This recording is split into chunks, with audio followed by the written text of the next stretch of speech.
चंचल मन को शांत करना बहुत जरूरी होता है, क्योंकि अशांत मन में कई सवाल होते हैं और यह इधर उधर भटक सकता है। गौतम बुद्ध मन को शांत करने के आयामों के बारे में बताते हैं। हम सभी जानते हैं कि व्यक्ति का मन बहुत चंचल होता है।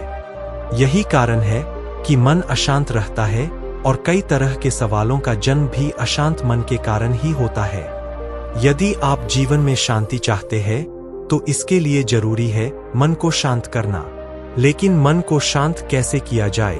गौतम बुद्ध से जुड़ी इस कहानी के माध्यम से आप जान सकते हैं कि मन को शांत करने का क्या तरीका है।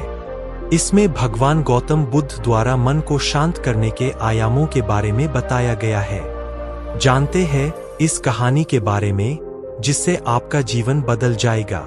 एक बार एक लड़का गौतम बुद्ध के पास जाकर कहता है, मेरे जीवन में बहुत अशांति है, कृपा करके आप मेरा मार्गदर्शन कीजिए जिससे कि मैं इस अशांति से छुटकारा पा सकूं।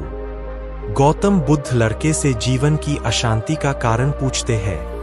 लड़का उत्तर देता है, अत्यधिक विचारों के कारण मेरे भीतर बहुत सारे विचार आते हैं जिससे मेरा मन अशांत रहता है। बुद्ध मुस्कुराते हुए कहते हैं, ऊपर आकाश की ओर देखो और बताओ कि तुम्हें सूर्य दिख रहा है। लड़का ऊपर देखता है और कहता है, धूप दिख रहा है। बुद्ध उससे पूछते हैं कि अगर तुम लगातार धूप में खड़े रहोगे तब क्या होगा? वह कहता है, मुझे अत्यधिक गर्मी लगेगी और शरीर में बेचैनी होगी। बुद्ध लड़के से कहते हैं कि अगर धूप में खड़े रहने से तुम्हें गर्मी लगती है तो इसमें दोष किसका है, सूर्य के ताप का या तुम्हारा? लड़का कुछ सोचने के बाद कहता है, इसका जवाब आप भी बताइए। बुद्ध कहते हैं, सूर्य का काम है ताप देना और ताप का काम है गर्मी लगना। ऐसे में तो दोष तुम्हारा ही है कि तुम धूप में जाकर खड़े हुए जिससे कि तुम्हें गर्मी लगी। तुम्हें अगर शीतलता चाहिए तो तुम्हें छांव में रहना होगा। ठीक इसी तरह चंचल मन का भी स्वभाव होता है, विचारों और भावनाओं को जागृत करना। विचार क्षण भर के लिए होते हैं, लेकिन विचार से पैदा हुई भावनाएं देर तक टिकी रहती है। लेकिन यह तुम्हें निर्णय लेना है कि तुम्हें विचार और भावनाओं के साथ चलना है या अलग दिशा बनानी है। बुद्ध कहते हैं, मन को शांत करने के लिए तन के आयाम पर काम करना सबसे आसान तरीका है।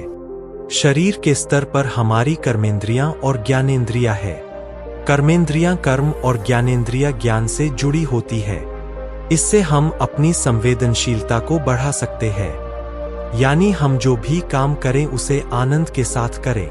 मन के आयाम से हटकर तन के आयाम पर जाने से ही तुम्हारा चित्त शांत होगा। ऐसा करने से तुम मन के आयाम से हटकर शरीर के आयाम पर आ जाओगे।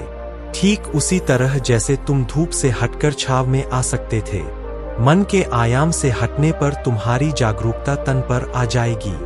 जब तुम तन के आयाम पर काम करोगे तब तुम्हारा चित्त शांत होगा। इसलिए हर काम को तन के आयाम पर करने से मन स्वतः शांत हो जाता है। अपने मन के विचार और भावना को नहीं बल्कि सुर को सुनो। लड़का बुद्ध से कहता है, अपने भीतर के सुर को कैसे सुने? बुद्ध कहते हैं, किसी शांत स्थान पर रहकर जहां शांति हो, तब अपनी आंखें बंद करो और मन के भीतर चल रहे शोर से हटकर भीतर के सुर को सुनने की कोशिश करो। सुर निरंतर चलता रहता है, लेकिन बाहर के शोर के कारण तुम अपने मन के भीतर चल रहे सुर को नहीं सुन पाते हो। जब तुम अपने दोनों कानों को अपने हाथों से बंद कर दोगे तभी मन के सुर को सुन पाओगे। इस तरह तुम मन की अशांति से दूर हो जाओगे और तुम्हारा मन शांत हो जाएगा।